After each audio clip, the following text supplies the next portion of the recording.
It's worse than that, I would say, because when you are telling people not to talk about a certain idea and you don't give them the space to have them publicly debated, you're basically sending the people who have those bad ideas to go out and seek like-minded outcasts.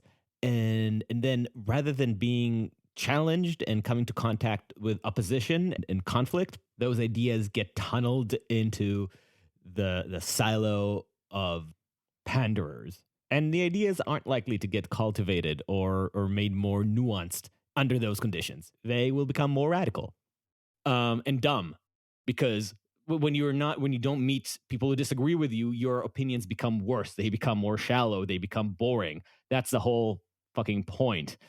But even beyond that objection, what value is there in something like free speech if in a supposed free society if you're not allowed to have your dumb ideas heard in a forum?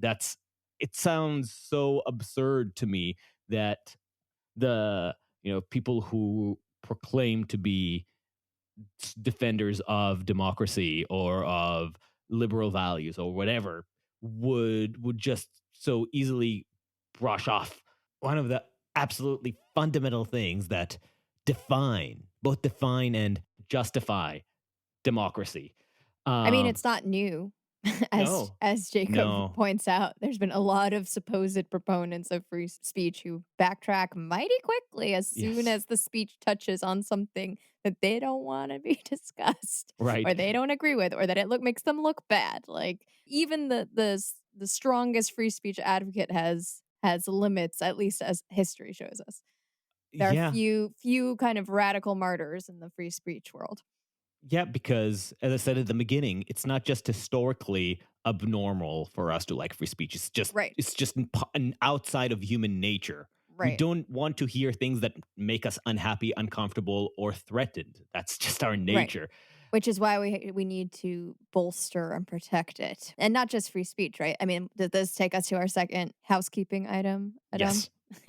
Because it's not just free speech that's at risk at this moment, it's also democracy itself. And part of the reason why we wanted to talk to Jacob is because we are going forth on a little series here where we're going to be talking to people about the topic of democracy and why it's at risk and why we need to preserve it. So for the next couple of weeks, us and a bunch of other podcasters have joined with a group called Represent Us. Which is a nonpartisan organization.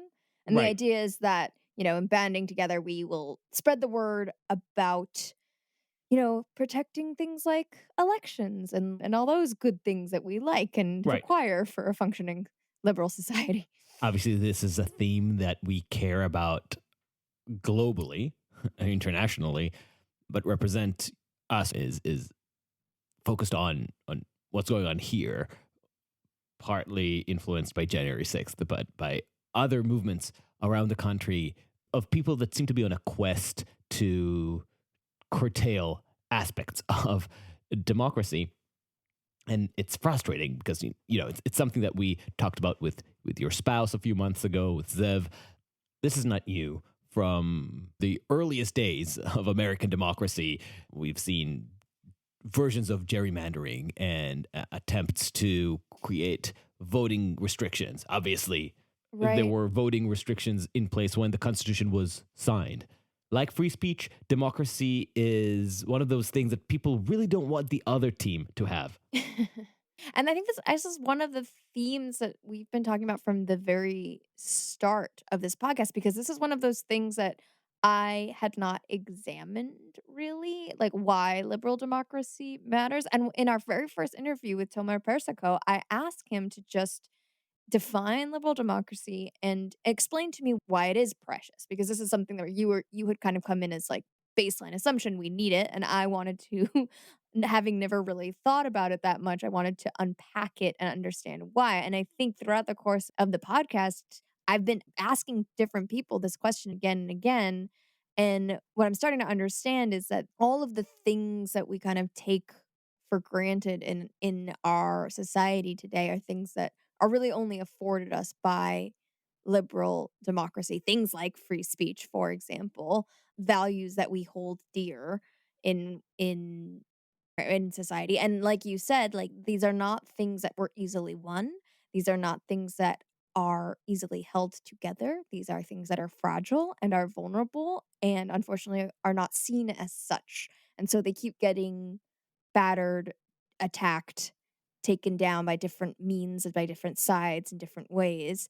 And so it's one of those things that you actually do have to think about preserving, bolstering, and kind of taking a stand to protect, because it is by maintaining a liberal democracy that we are able to enjoy the freedoms and the diversity and the inclusion and all the things that we liberals say that we want in It society. oh So my god, it sounds like I successfully brainwashed you, Vanessa. It's almost yeah, scary. it is scary, isn't it? It is a Yeah, little scary. I think you should snap out of it. So, precisely for the reason I mentioned earlier, I do not want to get complacent in my shallow liberalism. I mean, I think you have definitely, like, dragged me a little bit from my positions, but I don't think I'm all the way over. So there's still more to drag.